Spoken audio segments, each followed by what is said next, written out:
कुछ कन्वेंशंस पे, please do not mind if you can not see this slide properly. ये कुछ conventions है 1926, 1948, 1956, 1966 एंड 1998। ये आपको बेल्स एंड रॉबिन्स की स्टडी में भी मिल जाएगा। आप मेजर स्लेवरी कन्वेंशंस करके भी सर्च करेंगे तो आपको मिल जाएगा कि क्या गया, सर्वाइवल स्टेटस को डिफाइन किया गया। साथ में ये भी एक्सप्लेन किया गया कि डेड बॉन्डेज, सर्वडम, अनफ्री मैरिजेस, ये सारे के सारे भी जो हैं ये जो है slavery and therefore human rights violations होंगे। Similarly the right for everyone and the opportunity to gain his और her living is also a basic right, है ना। तो आपके अगर freedom to choose your own work नहीं दिया जाता है तो ये भी एक ह्यूमन राइट्स वायलेशन होता है। और ट्रैफिकिंग को जो है 1998 में ऐड किया गया था, जो कि आज के दुनिया की सबसे बड़ी प्रॉब्लम है। हालांकि मैं एक टेड टॉक भी दिखाता था आप लोगों के कोर्स में बाय अ लेडी जो कि स्लेवरी पे एक बहुत अच्छा प्रेजेंटेशन है। हालांकि right now I am refraining from it because उसको समझाने में आपको थोड़ा सा पहले उसको दिखाना फिर उसको समझाना दोनों चीजें ही अभी पॉसिबल नहीं है। तो I am leaving it but giving just a brief overview. मैं आपको उसका लिंक शेयर कर दूंगा। कि उन्होंने इस बारे में बात करी कि जो बिग बिजनेस हाउसेस होते हैं they are basically the biggest form of slavery institutions in this world. लोगों को आजकल लगता है कि ट्रैफिकिंग सबसे बड़ा जो ह्यूमन ट्रैफिकिंग होती है विमेन और चिल्ड्रन में खास करके, that is the biggest form of slavery these days. But उससे भी बड़ा स्लेवरी जो है वो बेसिकली बिग बिजनेस हाउसेस करते हैं। तो और उस पर उन्होंने काफी अच्छी रिसर्च भी करी है और वो टेड टॉक देती भी है। उन्होंने टेड टॉक की बात कर रहा हूँ मैं। And that is an amazing piece of information which you can have but which will not be a part of your course, but still I will share. Offline में कुछ चीजों को इंक्लूड किया जा सकता है जो ऑनलाइन में नहीं कर पाते हैं, तो और ऑनलाइन में भी कुछ चीजें कर सकते हैं जो ऑफलाइन नहीं कर सकते। तो ये था। एक और चीज जो कि मुझे बतानी थी, ये चीज या ये वाला पेज आप ज्यादा इजीली पढ़ पा रहे होंगे। This is basically the new and old form of slavery के बीच का डिफरेंस। अब ये चीज समझना जो है थोड़ा सा जरूरी है, तो फिर आप समझ पाओगे कि नया फॉर्म ऑफ स्लेवरी है कैसा आजकल। जैसे ओल्ड फॉर्म्स ऑफ जितने भी स्लेवरीज हैं उन सबको जो है एबॉलिश कर दिया गया है ना। तो 1926 से अगर आप देखें तो ये फर्स्ट वर्ल्ड वॉर के बाद और सेकेंड वर्ल्ड वॉर के बहुत पहले से ही जो है स्लेवरी पे बहुत सारे convention all over the world से आए, है ना। तो जैसे कि फर्स्ट वर्ल्ड वॉर के बाद लीग ऑफ नेशंस बना, सेकेंड वर्ल्ड वॉर के बाद यूनाइटेड नेशंस बना। तो ऐसे बहुत सारे गवर्नमेंटल और नॉन गवर्नमेंटल ऑर्गेनाइजेशंस थे और साथ में कुछ वर्ल्ड ऑर्गेनाइजेशंस थे। उन्होंने देखा कि slavery is a big problem. तो उसके ऊपर कन्वेंशंस बना बना के और लॉज बना बना के एटलीस्ट जो ओल्ड फॉर्म ऑफ स्लेवरी थी वो मोर और लेस एबॉलिश कर दी कंप्लीटली। लेकिन new forms of slavery develop हुई। तो सबसे पहले कोशिश करते हैं डिफरेंस समझने का कि new form of slavery old form of slavery से डिफरेंट कैसे है। तो फिर आप समझ पाओगे कि आजकल स्लेवरी चलती कैसे है। अगर हम ओल्ड फॉर्म ऑफ स्लेवरी को देखें, सॉरी, तो उसमें लीगल ओनरशिप असर्ट की जाती थी, है ना, बिकॉज की वो शानो शौकत की चीज होती थी ना। तो I will claim that I have 100 slaves, I will claim I have 1000 slaves, I will claim I have 1 lakh slaves, है ना। जितना बड़ा आदमी होगा उतना उसके पास ज्यादा स्लेव्स होंगे। आजकल क्या करते हैं, लीगल ओनरशिप इज अवॉइडेड, ये चीज। तो मतलब कि जैसे कि पहले इंस्टीट्यूशनलाइज था, अब वो इंस्टीट्यूशनलाइज्ड भी नहीं है। इसका मतलब है कि प्रॉब्लम अब और ज्यादा है। इंस्टीट्यूशन में रूल्स एंड रेगुलेशंस होते हैं तो उसके द्वारा बहुत सारी चीजों को आप वो कर सकते हैं, मैनेज कर सकते हैं। You can manage those helm of affairs, but once you see that it is not even institutionalised, then it is, जैसे वो वाली बात है कि जो नॉन ऑर्गेनाइज्ड या अनऑर्गेनाइज सेक्टर है हमारे देश का, वो सबसे बड़ी प्रॉब्लम है इकोनॉमी की। ऑर्गेनाइज सेक्टर की प्रॉब्लम उतनी नहीं है जितना कि अनऑर्गेनाइज सेक्टर की है। इसी तरीके से जो सैलरीड इंडिविजुअल है वो उतना टैक्स इवेजन नहीं करता, जो नॉन सैलरीड इंडिविजुअल्स हैं वो ज्यादा टैक्स इवेजन करते हैं, है ना। तो इस तरीके की चीजें आपको पता होनी चाहिए। इसी तरीके से हाई परचेस कॉस्ट हुआ करता था पहले। भाई शानो शौकत की चीज है ना, भाई सोना महंगा ही होगा। लेकिन आज बहुत लो है। उसके पीछे रीजन ये क्योंकि अबंडेंस में है, अभी आप देखेंगे भी नीचे आके, ठीक है। तो अभी जो है मतलब स्लेवरी मतलब ऐसा नहीं कि ऐसे स्लेव बैठते हैं और जाके मार्केट से खरीद के लेके आते हैं, पहले ऐसा होता था। कि स्लेव्स होते थे, लोग बेचते थे, खरीदते थे इस तरीके से, है ना? अभी वैसा नहीं होता है, लेकिन अभी थ्रू इंटरनेट या थ्रू और भी बहुत सारे middle man and conman and all this thing, करोड़ों करोड़ों की संख्या है। और अभी लॉकडाउन के पीरियड में आप देख ही सकते हैं कि बहुत सारी प्रॉब्लम्स और भी हो रही।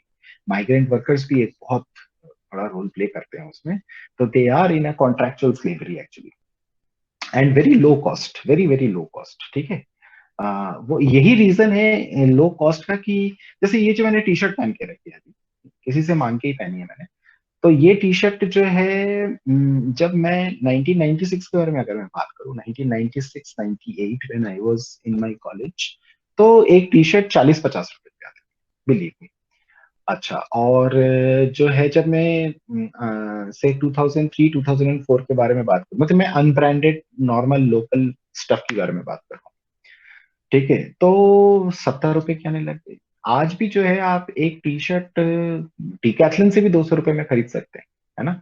और अगर मैं आपको बोलूं तो 1996 से लेके 2021 के बीच में अगर आप उसका वो देखें, जो इन्फ्लेशन है वो देखिए, और साथ में जो सैलरी स्ट्रक्चर में चेंज आया है ना, कि लोगों की जो सैलरी में एनहेंसमेंट आया है, उसको अगर देखें तो ये टी शर्ट जो कि अनब्रांडेड है और रास्ते से खरीद रहे हैं, जो 40-50 रुपए की 1996 में थी, अगर इन्फ्लेशन और सैलरीज को देखें जिस तरीके से बढ़ा है, तो ये टी शर्ट कम से कम 500 से 550 या 600 रुपए की होनी चाहिए थी, लेकिन ऐसा है नहीं। ये कहीं ना कहीं ये चीज दर्शाता है कि अभी भी लेबर बहुत चीप है, और लेबर को जो है, लेबरर को जो है, वो नहीं मिल पा रहा है जो उसको उसके प्राप्य है, यानी कि जो उनको मिलना चाहिए, ठीक है। तो ये एक कॉन्ट्रैक्ट स्लेवरी जो है, और दिखता नहीं है ये, जैसे पहले स्लेव्स दिखते थे ना, अब स्लेव्स दिखते नहीं।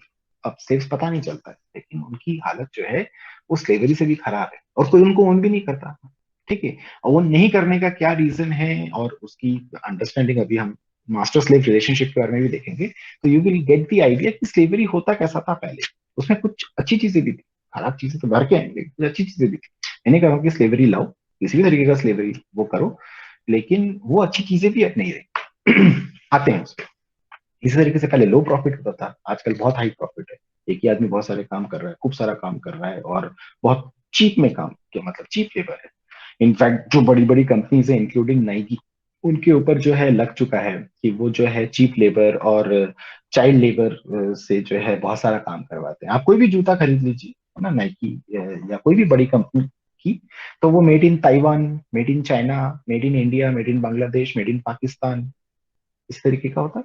आप कहीं से भी खरीदिए, मैं तो आपको कहता हूँ, you go to Switzerland and purchase a shoe of Nike, you will find it made in China, made in India, made in Bangladesh, made in Pakistan.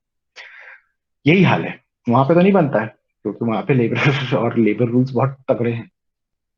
यहाँ पे बनता है। तो ये कहीं ना कहीं और भी चीजों को दर्शाता है। इसी तरीके से शॉर्टेज ऑफ पोटेंशियल स्लेव्स होता था पहले, है ना, यार मुझे कुछ इस तरीके के स्लेव चाहिए, उस तरीके से शानो शौकत, ऐसा वैसा ये। आजकल अबंडेंस, सरप्लस है।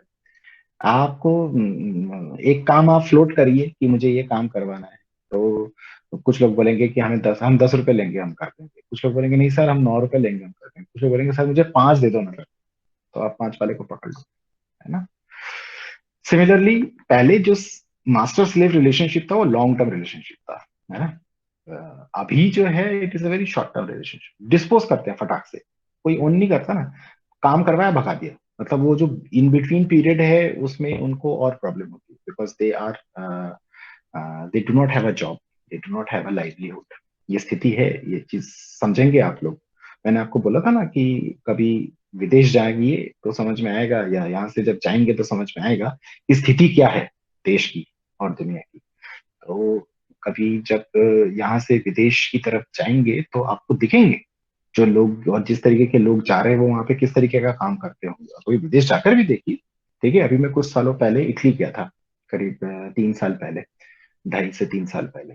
उस पॉइंट ऑफ टाइम पे मैंने देखा कि वहां पे जितने भी रेस्टोरेंट्स हैं, जितने भी डिलीवरी बॉयज हैं, दिस एंड दैट, वो इंडियंस हैं, पाकिस्तानीज हैं, बांग्लादेशी भी होंगे, और श्रीलंकन्स हैं, एंड सो ऑन। यही सारे लोग ऐसे ही छोटे छोटे छोटे छोटे काम करते हैं, ठीक है। बहुत बहुत बहुत बुरी हालत है, ठीक है। कैसे रहते हैं उनके, कभी रूम्स में जाके देखिएगा, तो ऐसे छोटे छोटे से घर होते हैं, उसमें कुत्ते बिल्लियों की तरह रहते हैं। Believe me, I do not mean to say anything bad against some people or animals and this and that, but they stay like meager and very menial types. उनकी स्थिति बहुत खराब है। They stay like inhuman beings, believe me, ठीक है, बहुत स्थिति खराब है। लेकिन वही है, वही दो पैसे जो वहां पे कमाते हैं वो अपने गांव भेजना पड़ता है, तो इसलिए करते हैं। पेट के लिए कोई भी कुछ भी करता है, ये सच्चाई है। उसके बाद पहले स्लेव्स को मेंटेन किया जाता था, रखा जाता था। अगेन शान शौकत वाली बात हुआ करती थी कि मेरे पास 100 है, मेरे पास 1000 है।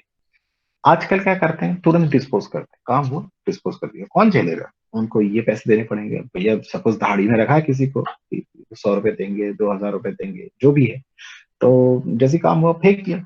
ये थोड़ी है कि अब उनको कोई बेनिफिट्स देने हैं। जैसे भाई हम नौकरी करते हैं तो हमें नौकरी करने के बाद भी तो पेंशन या कोई इस तरीके का स्कीम मिलता है, या कोई प्रोविडेंट फंड में इतना थोड़ा सा पैसा मिलता है कि आप भाई जब आपके हाथ पांव चलना बंद हो जाए तब भी अपना जो है हॉस्पिटल और खाने पीने का थोड़ा सा खर्चा निकल सके। हालांकि कम पड़ता है, जो डेवलपिंग कंट्रीज हैं, डेवलप्ड कंट्रीज में ज्यादा मिलता है, बट चलो फिर भी कुछ तो मिलता है, because we are in an organise sector.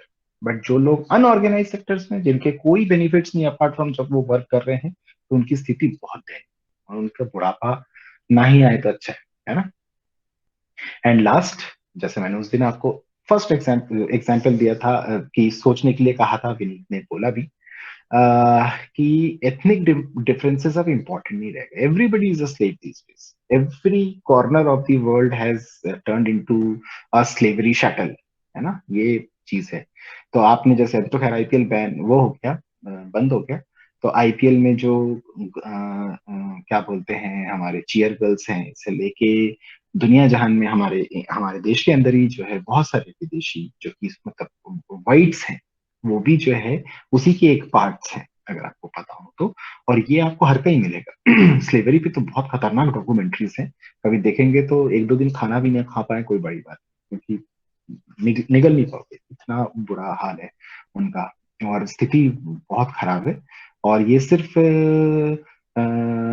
Child abuse और प्रोस्टिट्यूशन पे नहीं रुकता है। ये जो चीज हम खा रहे होंगे ना, मतलब कि जैसे कि यू आर गेटिंग, वो वाला वीडियो मैं आपके साथ शेयर करूंगा टेड में, कि आप एक बहुत अच्छा सा कुछ खा रहे हैं, उसके पीछे की अगर आप मेहनत देखोगे तो आप उसको खा नहीं पाओगे, believe me। चाहे वेजिटेरियन है, चाहे आप नॉन वेजिटेरियन, चाहे आप पाइनएप्पल्स खा रहे हैं, चाहे आप श्रिम्प्स खा रहे हैं, आप खा नहीं पाओगे, क्योंकि वो प्लांटेशन और उसकी रियरिंग में जिस तरीके की मेहनत लगी है, और लोगों ने जिस तरीके से वहां पे दिन रात बहाया है, और जिस तरीके से काम किया है, वो कंज्यूमेबल नहीं है। और हम कंज्यूम करते हैं। और हमारे साथ एक और बहुत बड़ी बात, कि हमें चीजें सस्ती चाहिए, है ना। हम बेसिक बुनियादी चीजों में पैसा खर्च करने के लिए तैयार हैं। हम लग्जरी में पैसा खर्च कर सकते हैं, लेकिन बेसिक बुनियादी चीजें जो कि वही है ना, कि किसी बड़ी कॉफी शॉप में मैं 100 रुपए, मैं अपनी बात कर रहा हूँ, मैं किसी और की बात नहीं कर रहा हूँ, मैं एक बड़े से कॉफी शॉप में या रेस्टोरेंट में जो है 100 रुपए टिप दे देता हूँ, लेकिन अपने सब्जी वाले से 5 रुपए के लिए लौटा होता हूँ कि तूने 5 रुपए महंगा लगाया है आज आलू, है ना, या ये। तो ऐसी बहुत सारी प्रॉब्लम्स हैं, और इन चीजों को जो है सोचना और समझना बहुत जरूरी है, बिकॉज हम वो डिफरेंस बढ़ा रहे हैं। मैंने आपको बताया ही था कि इस साल बिलियनियर्स बढ़े हैं, और अगले साल भी शायद बढ़े, क्योंकि कोविड तो अटैक कर ही चुका है फिर से। तो बिलियनियर्स बढ़ेंगे, मिलियनियर्स बढ़ेंगे, इधर के डिफरेंसेस और बढ़ेंगे, और इधर के लोग और मरेंगे। This is the truth. और गरीब होते जाएंगे। ये कैपिटलिज्म का खेल है। तो स्लेवरी को समझने की अगर कोशिश करें, तो the first and foremost thing is capitalism, ठीक है ना। Mode of production, labour requirement and capitalism, ठीक है।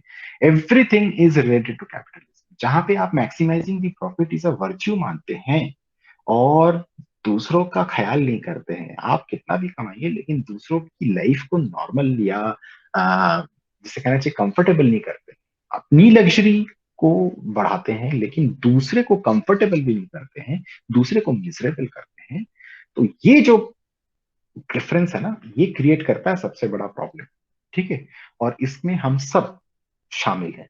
लेकिन वो वीडियो भी बोलता है, और मैं भी आपको बोलता हूं, कि अगर हम सब शामिल हैं, if we are the part of the problem, we are definitely the part of the solution as well. हमें अपना छोटा बिट करना चाहिए, ठीक है, मैं आपको एक छोटा सा रास्ता बताता हूँ, ज्यादा तो बड़ा मेरे जैसे लोगों से पॉसिबल नहीं है। हम छोटे छोटे डिफरेंसेस कर सकते हैं। हम अपनी यूनिवर्सिटी के अंदर विकल्प चलाते हैं। आप में से कितने ही लोग एनएसएस के लिए जरूर आए होंगे, पर ऐसे कभी कंट्रीब्यूट नहीं करते। तो कंट्रीब्यूट पैसे की बात नहीं है, ठीक है, वो तो फैकल्टी करती है नहीं करती वो एक ठीक है। कंट्रीब्यूट नहीं करते हैं अड़ोस पड़ोस में, ठीक है ना। वो कंट्रीब्यूट करना सीखिए। वो एक बहुत बड़ा काम होता है, उस चीज को सीखिए। दो पैसे के लिए सब्जी वाले के साथ या छोटे लेबरर्स के साथ या इनके साथ मत लड़िए। आप चाहे तो टिप मत दीजिए, और अगर टिप देते हैं तो इंश्योर करिए कि वो उस बच्चे के पास जाए या उस क्या बोलते हैं उसके पास जाए, rather देन एक ऐसे रेस्टोरेंट में खाना जहाँ पे सर्विस टैक्स होता है। ठीक है। ऑल इंक्लूसिव एक चीज होती है, जैसे कुछ शॉप्स जो है ऑन इंक्लूसिव आपको देते हैं चीजें, और कुछ जो है ये चीजें एक्स्ट्रा, वो चीजें एक्स्ट्रा, ये चीजें एक्स्ट्रा, वो चीजें एक्स्ट्रा। मैंने तो एक बार कंसीव भी किया था, अगर आप लोग मेरी हेल्प करें तो मैं एक वीडियो शूट करूंगा जिसमें how to order coffee in coffee shop बताना चाहूंगा। जिसमें कि आप एक कॉफी देखते हैं 180 रुपए की, और जब ऑर्डर करके निकलते हैं तो वो 380 रुपए की बन चुकी होती है, ठीक है ना। Believe me, I am a person who can drink a coffee which is 750 rupees or 1000 rupees. Once in a while, I can afford to drink even a coffee of 1000 rupees. No problem. But I will not love to be cheated by a person जो मुझे 180 रुपए की coffee दिखा रहा है और उसके बाद ये कह रहा है, वो कह रहा है, ये कह रहा है, वो कह रहा है। मुझे लग रहा है कि वो ऑक्सिलरी एंड ऑगमेंटेड अंडरस्टैंडिंग है। वो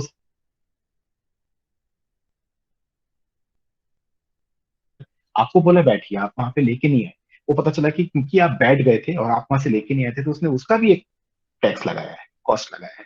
और आपको जो है वो कॉफी 360 रुपए की, 380 रुपए की पड़ रही है, which makes no sense. Believe me, I will love to pay for coffee which is 500 rupees, लिखा हो 500 रुपए का। मुझे खरीदना होगा मैं पी लूंगा ना। लेकिन मैं ये नहीं देखना चाहता कि 180 रुपए लिखा हुआ है और उसको मैं जो है 360 रुपए में खरीदूं। ये चीज है। तो ऐसी बहुत सारी चीजें हैं, और हम इस तरीके की, और मैनेजमेंट गुरुज, मैनेजमेंट स्कूल यही सब चीजें पढ़ाते हैं कि कैसे लोगों को कितना बेवकूफ बना सकते हो आप। कितना बेवकूफ बना सकते हो कि वो आपके जाल में ढलते जाएं, ढलते जाएं, ढलते जाएं, और आप उसको उसी तरीके से खरीदते जाएं, खरीदते जाएं, खरीदते जाएं। सेकेंड अंडरस्टैंडिंग है related to racial hierarchy. Racial hierarchy जो है ये भी एक थ्योरी है। जैसे डार्विनिज्म को लोगों ने पहले रिजेक्ट किया या वो किया, उसके बाद उसी को जो है सुपीरियोरिटी और इंफीरियोरिटी का कॉन्टेक्स कॉन्सेप्ट बनाया, और फिर उसके बाद उसको यूज भी किया कि जो डेवलपमेंट में पीछे रह गए हैं वो जो है वो ब्लैक्स है, और जो डेवलपमेंट में काफी ऊपर निकल गए हैं वो व्हाइट्स है। और उसी तरीके से जो है हमने पूरी दुनिया डिवाइड कर दी। इसी तरीके से एक कॉन्सेप्ट है डिफरेंस एंड अदरनेस। डिफरेंस होना एक चीज है, लेकिन उसके साथ साथ अगर अदरनेस है ना, वही वाली बात है, अस एंड देम वाली बात है ना। तो अस एंड देम जब तक, मैं तो आपको एक चीज बता रहा हूँ कि महिलाएं और पुरुष भी अलग है। हम बहुत मजाक भी बनाते हैं, और खास करके मैरिड लोग तो ज्यादा मजाक बनाते हैं कि अरे बाप रे, वो उनकी बात है और उनकी अंडरस्टैंडिंग अलग है। लेकिन अगर वो अदरनेस में अ, बदल जाए ना, तो वो प्रॉब्लम हो जाती है। बस जैसी अदरनेस का कॉन्सेप्ट आता है तो साथ में उसके साथ एक हेट्रेड या एक जिसे कहना चाहिए डिस्ट्रस्ट का कॉन्सेप्ट भी आता है। तो ये चीज भी जो है एक बहुत बड़ा रीजन रही स्लेवरी में। एंड लास्टली जो बहुत लोग कहते हैं, हालांकि फिर भी बहुत सारे लोग मानते नहीं, वो कहते हैं कि ह्यूज पॉपुलेशन जो है वो भी एक रीजन था। लेकिन आज हमें समझ में आता है कि ह्यूमन रिसोर्स जो है वो बेसिकली एक रिसोर्स है, ह्यूमन को हम रिसोर्स ही मानते हैं। तो वो अगर है आपके पास तो आप उसको बहुत सारी जगहों पे यूज कर सकते हैं। और अभी तो आप लोग डीएचपी ना तो मैं आपको पढ़ा पाया ना ही आपने पढ़ा। डीएचपी में एंड में हम इस कॉन्सेप्ट के बारे में भी बात करते हैं कि जहां पॉपुलेशन है वहां पे मशीनरी की जरूरत नहीं है, इस चीज को समझिएगा। मशीन्स की रिक्वायरमेंट वहां होती है या जरूरत वहां पड़ती है जहां पे कि लोग नहीं है, है ना। अगर लोग हैं तो आप मशीन्स नहीं यूज करें या मशीन्स नहीं लगाएं, कारखाने नहीं लगाएं, है ना। आप उसको हैंडीक्राफ्ट में ही रखिए। और हैंडीक्राफ्ट भी तो बहुत महंगा होता है और बहुत बिकता भी है, ऐसा भी नहीं है कि नहीं बिकता है। आपने एक मशीन लगा दिया इंडस्ट्रियल रिवोल्यूशन के थ्रू, मशीन्स लगा दिए, एक फैक्ट्री डाल दिया, उसमें 100 लोगों को मजदूरी मिली, 100 लोगों को काम मिला। हालांकि मजदूरी मिली मतलब कि अगर वहां भी स्लेवरी। लेकिन क्या किया आपने, 5,000 घरों को जो है बेघर कर दिया। क्यों? क्योंकि उनके घरों में जो क्राफ्ट होता था और जो काम होता था वो बंद हो गया, है ना। वो उसको कोई खरीद नहीं रहा है, या तो उसको वो उसके साथ इसके स्टैंडर्ड को मेंटेन नहीं कर पा रहा है, एंड सो ऑन। तो ऐसे बहुत सारी चीजें हैं, वैल्यूज में रह गई। फिर कभी मौका मिलेगा तो डिस्कस करेंगे, बट थोड़ा समझना पड़ता है। बट चलिए अभी इस पे नहीं जाके थोड़ा सा आगे चलते हैं। आते हैं मास्टर स्लेव रिलेशनशिप में, जिसके बारे में मैंने बोला था कि आपको बताऊंगा। मास्टर स्लेव रिलेशनशिप कैसा होता था? मास्टर स्लेव रिलेशनशिप के ऊपर जो तीनों पॉइंट्स देख रहे हैं वो नियर अबाउट एक ही पॉइंट है। पहला पॉइंट कहते थे कि it is a transformation of savagery to civilization. मतलब कि जो मास्टर होता था वो मानता था कि जो स्लेव है वो सैवेज है, उसको सिविलाइज करना मेरा धर्म है ना, या ये मेरा जो है रिस्पॉन्सिबिलिटी है, मुझे इसको करना पड़ेगा। तो जो एक सैवेज इंडिविजुअल है, एक जड़ तत्व है ना, उसको चैतन्य तक पहुंचाना है। तो ये वाली अंडरस्टैंडिंग को जो है वो कहते थे कि this is what slavery does to individuals. Similarly ये सिंपैथेटिक पैटर्नलिज्म का भी मामला होता था। उसमें स्लेव चले ही, भले ही मास्टर से उम्र में ज्यादा हो, लेकिन बच्चे की तरह होता था। जैसे किसी के पिताजी हैं, उनका स्लेव था, फिर वो पिताजी की डेथ हो गई, तो स्लेव तो स्लेव ही रहा। तो अब वो बेटे का स्लेव हो गया, या बेटे का स्लेव भी था। अब बेटा तो मास्टर ही है ना उसका, लेकिन उम्र में बहुत कम है, 40 साल छोटा है, ठीक है मान लेते हैं। लेकिन फिर भी वो स्लेव उस तरीके से बिहेव करता था और मास्टर भी उस तरीके से बिहेव करता था। It was a concept of sympathetic paternalism. इसी तरीके से व्हाइट मैन्स बर्डन कहते हैं। व्हाइट मैन्स बर्डन क्या होता है, आप जैसे सर्च करके देख लीजिएगा, मैं ज्यादा जा नहीं पाऊंगा उसमें, लेकिन एक अंडरस्टैंडिंग है, और ये बड़ा वो है मतलब लोगों को कि जो है हमें, जो व्हाइट मैन है, दे व्हाइट मैन, या आप कह लीजिए कि रेशियल अंडरस्टैंडिंग के हिसाब से जो व्हाइट्स हैं, they are far more mature, far more developed and this and that. वही वाली अंडरस्टैंडिंग ना, वो मैंने बताया था ना कि चॉपस्टिक से खाना खाते हो कि इससे खाते हो कि उससे खाते हो, ये जो डिस्कशन किया था मैंने। तो अ, ऐसे ये वाला डिस्कशन मैंने इस क्लास में किया था कि किसी और क्लास में किया था? चॉपस्टिक और सारी चीजें इस क्लास में किया था। ये सर किया था यहाँ पर। अच्छा, चलो। तो मतलब कि आपको पता है कि ये जो कुछ भ्रांतियां होती हैं हम लोगों से। अच्छा, तो व्हाइट मैन्स बर्डन क्या है कि व्हाइट मैन लोगों का ये बर्डन हुआ करता था, और ये सोचते थे कि हमको जो है पूरी दुनिया को सिविलाइज करना है ना, जिसमें ब्लैक्स आते हैं, ब्राउन्स आते हैं, या जिसको हम लोग एशियंस कहते हैं, या पुराने जमाने में चाइनीज कहते थे, एंड सो ऑन। तो ऐसे लोगों को जो है सिविलाइज करना, ये बहुत ही पीछे रह गए है ना। तो पीछे रहने का मतलब क्या हो जाता है कि भाई अगर आप दूसरे तरीके के तौर तरीके को यूज कर रहे हैं तो पीछे हैं, उनके तौर तरीके यूज कर रहे हैं तो आगे हैं, यही अंडरस्टैंडिंग। तो इन चक्कर में भी जो है मास्टर स्लेव रिलेशनशिप में जो है एक टीचिंग प्रीचिंग, और साथ में ये नीचे वाला जो है सीखता रहता है। अभी मैं आपको जो स्लेव पर्सनालिटी के बारे में भी बात करूंगा, तो उसमें भी आपको बड़े मजेदार कॉन्सेप्ट पता चलेंगे कि स्लेव जो पर्सनालिटी वो कैसी हुआ करती थी। और इसके साथ साथ ऑब्वियसली पावर रिलेशनशिप होता था। पावर रिलेशनशिप अच्छा है कि खराब है, इस पे नहीं मैं डिस्कशन करता हूँ, बट डेफिनेटली पावर रिलेशनशिप था, वायलेंस था, एंड सो ऑन। ऐसे पावर रिलेशनशिप कितना अच्छा है या कितना बुरा है, और रिक्वायर्ड है कि नहीं है, ये तो नहीं है। लेकिन आप लोग अभी आगे चल के शादियां वगैरह करेंगे, तो मेरा ये रिक्वेस्ट है आप लोगों को, आप लोगों को ये बताना मेरे लिए जरूरी है कि मैरिजेस में पावर रिलेशनशिप नहीं चलता है, या नहीं चलाइएगा। चला तो कुछ भी सकते हैं, है ना, क्योंकि जब सामने वाला इस स्थिति में हो कि वो निकल के जा नहीं सकता, तो एक स्लेव अंडरस्टैंडिंग में ही रहता है। और हमारे देश में एक ये गलती रही है कि हमने, खास करके पुरुषों ने, अपनी घर की महिलाओं को, चाहे वो उसकी बीवी हो, चाहे उसकी बहन हो, चाहे उसकी माँ हो, उसको जिस तरीके के पावर रिलेशनशिप में रखा है ना, तो जैसे हमारे घरों में माता जी लोग पता है ऐसी बातें करते हैं, मुझे सुन के पहले समझ में नहीं आता था, मुझे समझ में आता कि कहते कैसे थे। वो कहते हैं कि हम जो है अभी अपने पति की सुनते हैं, जब हमारे पति की डेथ हो जाएगी तो अपने बेटे की सुनेंगे। मतलब कि जो खिलाता है वो हमारे लिए सुप्रीम है।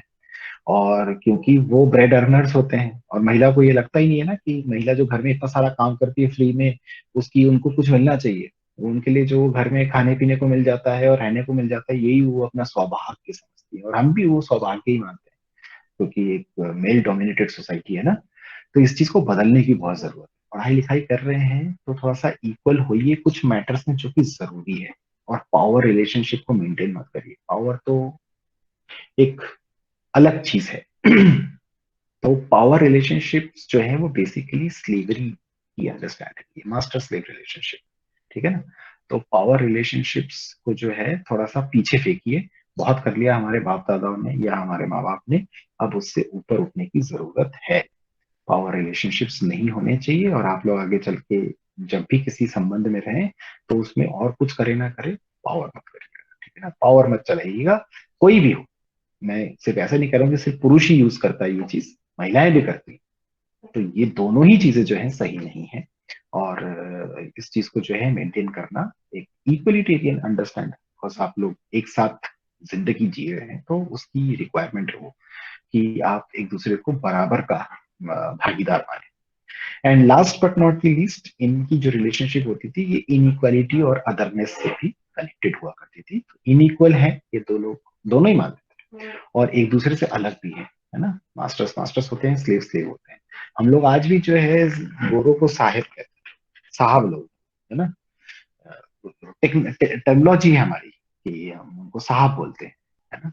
या हम मेम साहब भी वर्ड वहीं से लेकर आए हैं, साहब मेम साहब, है ना, एंड सो ऑन। तो और आज हम अब क्योंकि हम लोग ब्रिटिशर्स और ब्रिटिशर्स की अंडरस्टैंडिंग से इतने ग्रस्त हैं कि आज भी सर और मैडम करके एक दूसरे से बात करते हैं, जबकि ये एक बहुत ही ऑब्सलीट यूसेजेस है। मैं आपको एक और ऑब्सलीट यूज बताता हूँ जो आप में से बहुत सारे लोग करते हैं। Respected sir, I could not come to the class yesterday, है ना। रिस्पेक्टेड क्या होता है? डियर होता है। या आपको सिर्फ लिखना है तो सिर्फ सर या स्लैश मैम करके भी लिख सकते हैं। जो रिस्पेक्टेड अंडरस्टैंडिंग है ना, आप कभी मालगुडी डेज देखना। मालगुडी डेज में एप्लीकेशन लिखा जाता था, मैं आपको बताता हूँ। पुराने जमाने में एप्लीकेशन जो हम लोग लिखते थे ना, और उसी की जो है अभी भी वंशज है। और आज भी ऐसे लोग हैं जिनको कि रिस्पेक्टेड नहीं लिखोगे तो हो सकता है कि आपका एप्लीकेशन पार नहीं हो पाए। इसीलिए आप भी लिखते हो और वो भी उसको मानते हैं कि हमको बहुत रिस्पेक्ट कर रहा है। उस जमाने में ऐसे लिखते थे, रिस्पेक्टेड सर। फिर आपने पूरा एप्लीकेशन लिखा, एप्लीकेशन की पहली लाइन होती थी I beg to state that, है ना। बेग क्यों करोगे, समझाओ मुझे। बेग क्या करना है इसमें, है ना। आप स्टेट करो ना क्या है, नहीं, I beg to state that करके इस तरीके से, विथ हम्बल सबमिशन, है ना। ये एक और लाइन, ये जो अंग्रेजी आपको सिखाई गई है ना, ये सब ओत प्रोत है वही वाली अंडरस्टैंडिंग के साथ। और उसके बाद पता है नीचे क्या लिखते थे? अभी तो आप योर्स ओबीडियंटली योर्स सिंसियरली लिखते हो, योर्स ओबीडियंट स्लेव। अगर आपको यकीन नहीं आ रहा हो तो मालगुडी डेज का पहला एपिसोड देखिएगा, स्वामी एंड फ्रेंड्स। उसमें आपको दिखेगा कि वो एप्लीकेशन कैसे लिखता था उसका। जो मालगुडी जो स्वामी है, उसका बाप, यानी कि उसका जो फादर है, वो वहां पे वकील है, इंग्लिश उस पॉइंट ऑफ टाइम पे, ठीक है। साउथ इंडिया की स्टोरी है। उसके बाद मतलब वकील है, जैसे गांधी जी को बाहर निकाल दिया फर्स्ट क्लास में, पैसे हैं तो क्या हो गया, ब्लैक हो, कैसे चलोगे फर्स्ट क्लास में बाहर। इसी तरीके से आप वकील हैं, वो कोई मतलब नहीं। आपका बेटा अच्छी खासी अंग्रेजी मीडियम मिशनरी स्कूल में पढ़ता है, कोई मतलब नहीं। जब आप एप्लीकेशन लिखोगे फादर को, तो एप्लीकेशन में क्या लिखना पड़ेगा? योर्स ओबीडियंट स्लेव, ठीक है। तो ये जो एप्लीकेशन लिखते हो ना, ये तो मेल लिखते हो, है ना। ऐसे घटिया मेल लिखते हो सबके सब। ये मुझे तो, मैंने तो बहुत बार किया भी है। मैं फिर से एक और वीडियो भी बना दूंगा कि मेल कैसे लिखना चाहिए। पर मानते नहीं है लोग। और सबसे बड़ी बात है कि खून में नस गया है हमारे, है ना। हम ये ऐसे वाले मेंटालिटी में रहते हैं अभी भी। हाँ जी सर, जी sir, thank you sir, sorry sir, please sir, yes sir, okay sir. Sir मैं ये सोच रहा था सर, ये सर, किसी को भी कुछ भी, है ना। तो ये बेसिकली मास्टर स्लेव की रिलेशनशिप को और वो वाली अंडरस्टैंडिंग को बताता है। मैं ये बताने की कोशिश कर रहा था। और ये क्योंकि आज भी सुधरे नहीं हम, मतलब कि जब हमको इंडिपेंडेंस मिला तो ये ब्रिटिशर्स की जो ये वाली पद्धति थी, इसको हटा के प्रॉपर एजुकेशन देना चाहिए था। लेकिन हम आज भी उसी तरीके से पढ़ाते लिखाते हैं जो कि वो सिखा के गए। मैं तो बता रहा हूँ, ये 1947 में हम आजाद तो हुए, 1960 तक लोग योर्स ओबीडिएंट स्लेव लिखते थे, मिशनरी स्कूल में पढ़ते थे जो। क्योंकि वहां पे जो है एक वाइट फादर होता था, या ये होता था, वो होता था। और हमारे देश में तो ये एक दिक्कत भी है ना कि अगर इंग्लिश मीडियम में नहीं पढ़ रहे हैं तो फिर आप अपने बच्चे को अच्छा एजुकेशन नहीं दे रहे हैं। चलिए अब आते हैं स्लेव पर्सनैलिटी पे। स्लेव पर्सनैलिटी कैसा हुआ करता था? जो हमारा स्लेव होता था वो भयंकर इंटेलिजेंट और बहुत स्मार्ट और बहुत मतलब जिसे मुझे कहना चाहिए कि मैथ्स क्वेश्चन करने का और डिफरेंशियल कैलकुलस करना, इंटीग्रल कैलकुलस करना उसके बाएं हाथ का काम था। ऐसा तो नहीं होता होगा ना? होता कैसा था? They use to be infantile child like. उम्र 60 की होती लेकिन फिर भी छोटे छोटे बच्चों की तरह रोते थे, छोटे छोटे बच्चों की तरह उनको मारा पीटा जाता था और छोटे छोटे बच्चों की तरह बिहेव भी करते थे। ठीक है? They used to be docile, they used to be humble, also lazy like kids। Lazy like kids मतलब वो वाले नहीं कि खेलने कूदने के लिए दिया जाए तो लेजीनेस दिखाएंगे, कोई काम दिया जाएगा तो लेजीनेस दिखाएंगे, क्योंकि वो रिस्पॉन्सिबिलिटी को डेवलप नहीं कर पाते थे ना। इवेसिवनेस होती थी उनमें, और साथ में पैथोलॉजिकल लाइंग यानी कि जबरदस्ती झूठ बोलना, जो छोटे बच्चे नहीं झूठ बोलते हैं। कुछ भी पूछिए कि पापा क्या करते हैं, मेरे पापा एस्ट्रोनॉट है। या तेरे पापा एस्ट्रोनॉट है और तू हमारे मोहल्ले में रहता है ना? बिल्कुल सच, बिल्कुल सही। तो कुछ भी, क्योंकि कहानियां बनाना बच्चों को आपने देखा ही होगा, पैथोलॉजिकल लाइन, जबरदस्ती झूठ बोलते हैं, है ना? तो इस तरीके के जो ट्रेड्स होते थे ये स्लेव होते थे। तो आप इस चीज को समझिएगा कि एक इंसान को ग्रो करने नहीं देना इस स्लेवरी। आप इस चीज को भी समझिएगा, ग्रोथ एंड डेवलपमेंट ही नहीं हो पा रहा है तब तो वो स्लेवरी। तो ये रीजन है कि जो है हम आज भी एनस्लेव्ड हैं, और हमारी जो अंडरस्टैंडिंग है वो भी एनस्लेव्ड अंडरस्टैंडिंग। आज तक भारत में मुझे एक चीज समझ में नहीं आई कि मतलब कि भारतीय कोई भी भाषा, हालांकि Hindi is the best suited, लेकिन कोई भी भाषा जो है वो कंपलसरी क्यों नहीं करी गई? अलग अलग देश, अलग अलग वो अलग अलग राज्य जो है अलग अलग ये सारी चीजें, ये वही है कि जर्मन लोग नहीं बोलते अंग्रेजी, ठीक है ना? ना ही स्विट्जरलैंड में बोली जाती है, ना ही चाइना बोलता है फॉर दैट मैटर, फ्रांस के लोग भी नहीं बोलते, ठीक है ना? लेकिन ये जितने भी कॉमनवेल्थ कंट्रीज हैं उनमें इंग्लिश लैंग्वेज वो जो मतलब टफ के गए हैं ना, उसका आज भी हम जो है मतलब अगर कोई चाहे भी ना कि यहाँ से वो निकाल के बाहर फेंक दे, तो कुछ लोग होंगे जो उसको फिर से डाल देंगे, है ना, वैक्सीन के नाम पे। और वो जो है शरीर में रह जाएगा और अंग्रेजी चलती रहेगी, और अंग्रेजी से भी ज्यादा एनस्लेवमेंट चलता रहेगा। तो you are not letting things grow. आप लोग सोचिएगा, आप में से बहुत सारे लोग कंप्यूटर साइंस में हैं, कि कोशिश करिए कि अब एक प्रोग्रामिंग लैंग्वेज संस्कृत में लिखी मारी, ठीक है ना? संस्कृत से ज्यादा फैक्चुअल लैंग्वेज कोई है नहीं। उसका जो कहा जाता है वही मतलब होता है। तो वो आर्टिफिशियल इंटेलिजेंस के लिए बेस्ट सूटेड लैंग्वेज है, तो उसमें लिखी मारी, ठीक है? आने वाले 10 20 50 साल में बाकी पूरी दुनिया आएगी सीखने, इस लैंग्वेज में ही काम करेंगे, बाकी लैंग्वेज बेकार है। तो और उसकी सूटेबिलिटी है तो करिए, मैं ये नहीं कह रहा हूँ कि मराठी में करिए या बंगाली में करिए, हिंदी में करिए, संस्कृत में करिए, क्योंकि वो सूटेबल है उस चीज के लिए, ठीक है ना? तो ये सारी चीजों को समझना और थोड़ा सा ऊपर उठना बहुत जरूरी है, रादर देन उन एनस्लेव्ड अंडरस्टैंडिंग में जीते रहना। चलिए अब मैं कुछ रीडिंग्स बता दूं before I open this door for discussion. एक तो मैं आपको बता दूं कि मैन्यूमिशन नाम की चीज होती थी। मैन्यूमिशन वो चीज होती थी जिसमें कि खूब सारे स्लेव एक दूसरे के साथ लड़ते थे और खून खराबा होता था, फिर उसमें से जो बच जाता था उसको फ्री कर देते थे, है ना? उसको मैन्यूमिशन कहते थे। उस पे वो ग्लैडिएटर मूवी भी बनी है, वो भी हमारे ह्यूमन राइट्स वायलेशन की मूवी है, शायद इस बार किसी ने ली नहीं। तो मैं आपको कुछ चीजें बता दूं बिफोर यू अंडरस्टैंड कि स्लेवरी क्यों दुनिया की एक इतनी बड़ी प्रॉब्लम है। और बुक से बताना जरूरी नहीं तो फिर शिगेन पकड़ लेगा, है ना?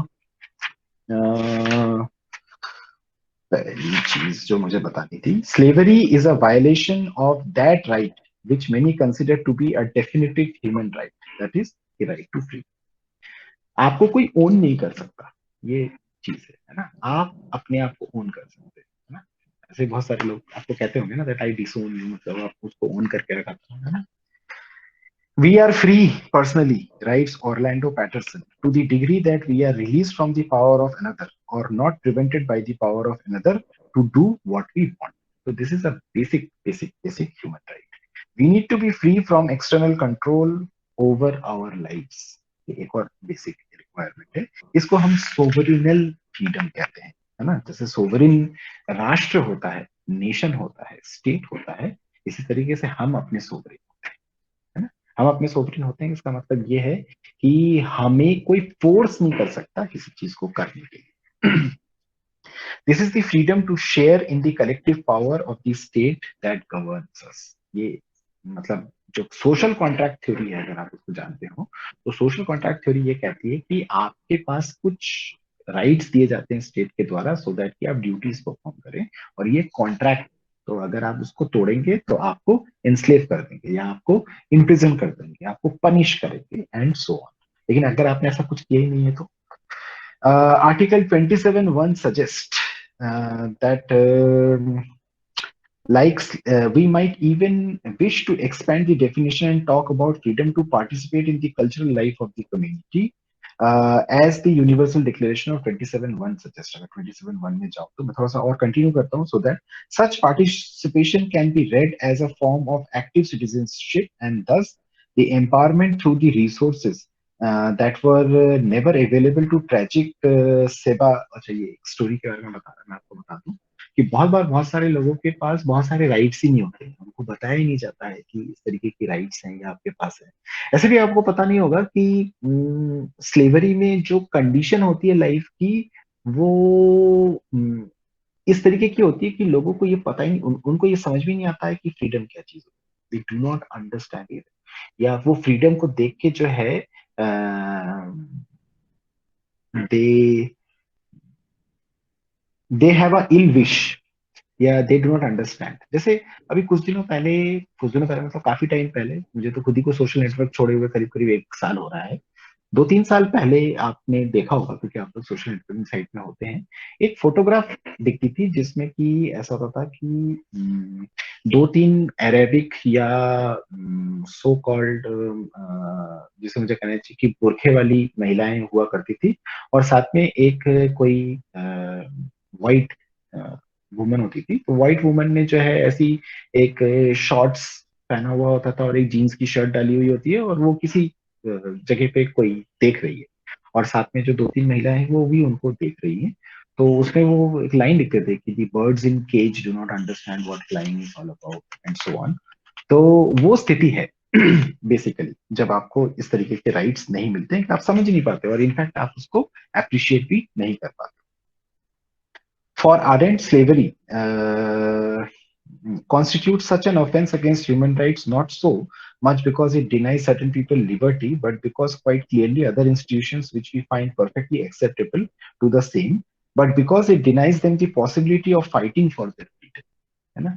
तो स्लेवरी जो है वो सिर्फ ये नहीं कर रहा है कि आप फ्रीडम नहीं दे रहे, आप सोचने को भी नहीं दे रहे हो कि फ्रीडम नाम की चीज होती है, या फ्रीडम एक अच्छी चीज होती है, या फ्रीडम एक रिक्वायर्ड चीज होती है। इस तरीके का इंस्टीट्यूशन जो है उसको हम स्लेवरी कहते हैं।